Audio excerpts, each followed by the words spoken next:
The Midori Sour, once a staple of the disco era in the late 70s and early 80s, then resurrected in the 2010s by a member of an inescapable but talentless celebrity clan, and I'll give you a clue, she became famous due to a sex tape. Not that I've watched it. Roll on to 2025 and one of my noble subscribers, Star Bladek, aka Mike, who requested this drink. He's the second subscriber on this channel to make such a request, which I appreciate, as this channel is also about establishing a community.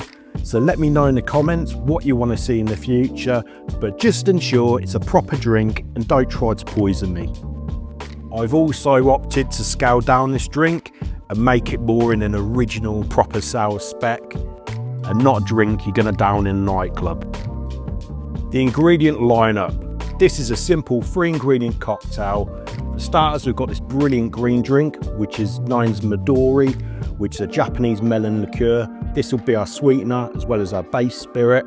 Then we're going to have egg whites and fresh lime juice from these absolute top-notch limes, which I got from my new suppliers, myexoticfruit.com.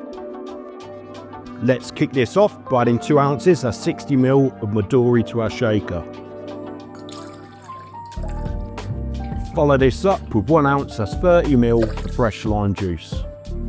Then add 1 ounce, that's 30 ml of egg whites. If you have people that are allergic to eggs or are vegans, I suggest use aquafaba, which is chickpea water. That works great as well. When making cocktails with egg whites, I like to add a spare spring from a Hawthorne strainer to help whip it up more when we dry shake. Now give this a good thump and check it's sealed, and we're going to dry shake this for around a minute. The Midori Sour traces its roots back to 1978. Debuted at the nightclub Studio 54, so I can imagine a lot of drugs were consumed while drinking these.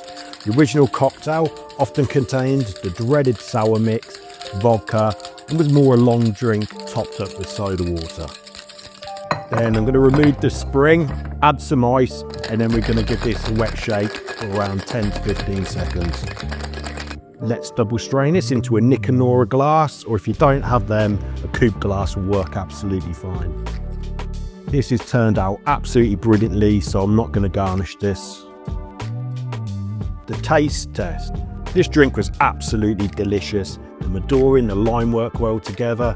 The egg white dials down the other 2 ingredients and adds a luxurious feel to the drink. It has a really pleasant melon taste and a bit of a banana hint. I can see why people sometimes say it tastes a little bit like those Jolly Rancher sweets, but I really like this drink. Visually, it's really great looking as well.